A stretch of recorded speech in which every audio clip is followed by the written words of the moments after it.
Hello, good morning guys! Good morning, welcome and welcome back to my channel. If you are new here, please subscribe. And sa anim na subscriber ko, thank you sa panonood. Yung tatlo doon kamag-anak ko. So, kakatapos ko lang maligo and today, we're going to the shopping mall kasi magpapagupit tayo. Kasi it's autumn now and panahon na ng tagligo. Panahon na ng wag nang maliligo. Ano ba? Panahon na ng maligo na lang minsan kasi malamig na. So, yun. Tapos ko lang maligo. Share ko lang. Noong March, nagpakulot ako. And napakamahal dito sa UK magpakulot, magpagupit, ganun, manicure, pedicure, kaya hindi ako nagmamanicure, nagpapapedicure kasi sobrang mahal. Pero this time, meron kaming nahanap, yung kapitbahay namin, friend ni Tim.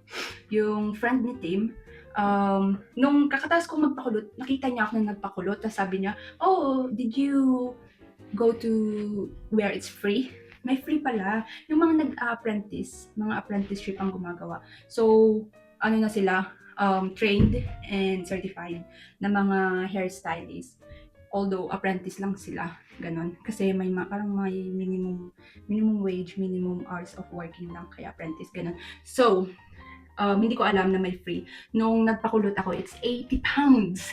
At magkano yun sa pesos? 80 times 75. Parang nasa 7,500 data, parang ganun, or 5,600. So, ngayon, itatry ko yung free sa Karen Molin ata yun. Karen Molin, I don't know. I forgot the name. Karen Molin ata. So, yun. I'm getting ready. At ang balak ko, magpagupit ako ng ganito. Hindi katulad sa Pilipinas, di ba, na pag summer, magpapagupit ka ng maikli, gano'n. Pero dito kasi, syempre, malamig na. Yun nga, gaya ng sinabi ko, hindi na panahon ng pagliligo. So, magpapagupit ako ng maikli, tapos baka magpakulay din ako. So, let's see.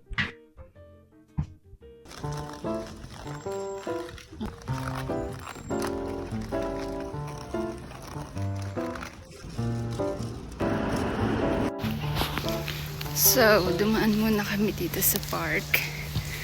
Hindi ko dala yung mic. I'm not sure if you can hear me. So, yan. Si Tim at saka asan sila? Ayan. Si Tim at saka si Sam nasa likod ko. Lalakad lang kami.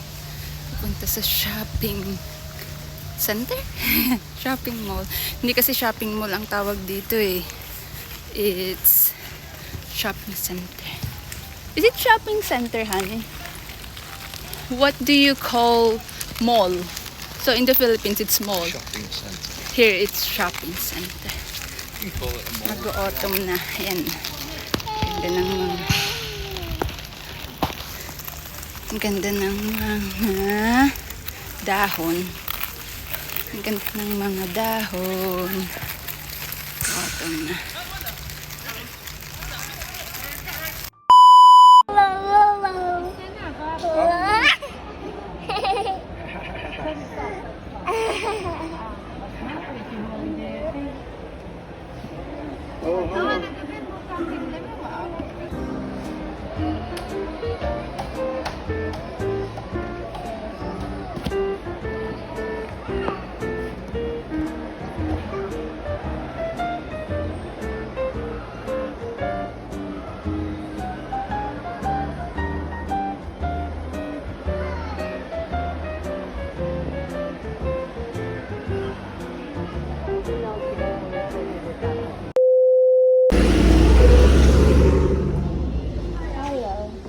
I just want to know about the free service. Do I need to book an appointment? No, so it's at 4 o'clock. You just come in, and it's dry trims only.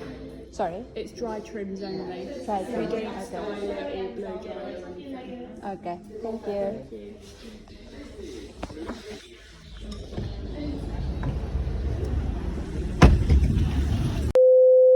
Hello guys, so kakauwi ko lang at you can see, ligo ko lang ulit kasi umulan kaya umigo ulit ako. So, yeah, hindi ako nakapagpagupit kasi, yun nga, sabi nila, trim lang daw ang ginagawa nila for free service. So, I don't know if kaya nila, parang gusto kasi maikli eh. So, sabi rin ni Tim, just let it. And mas maganda naman yung mahaba. At saka sayang naman daw kasi yung 80 pounds na binayad dyan sa kulot.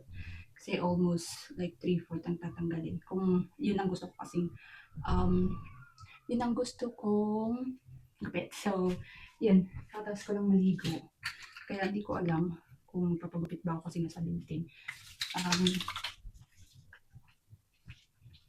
Sabi ni Tim, tuwing ko na lang daw na makahanap ng free. Hindi, sabi niya, just let it and enjoy the perm for now. And sayang naman daw kasi yung 80 pounds na binayad dyan. Yun. So, yeah. Hindi tayo nakapagpagupit at parang nasasayangan nga din naman ako. I just wanna take that opportunity sana kasi nasa my free service. Kaya nung sinabi ko, ang kanilang ino-offer lang ay dry trim. Yun. So, yun. Hindi tayo nakapagpagupit.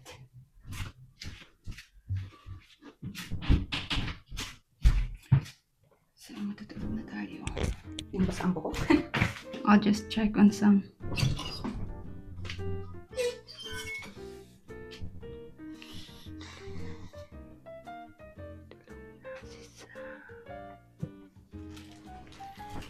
Medyo may sa room niya kasi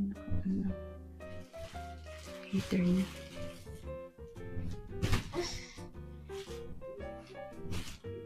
Good night. Love you.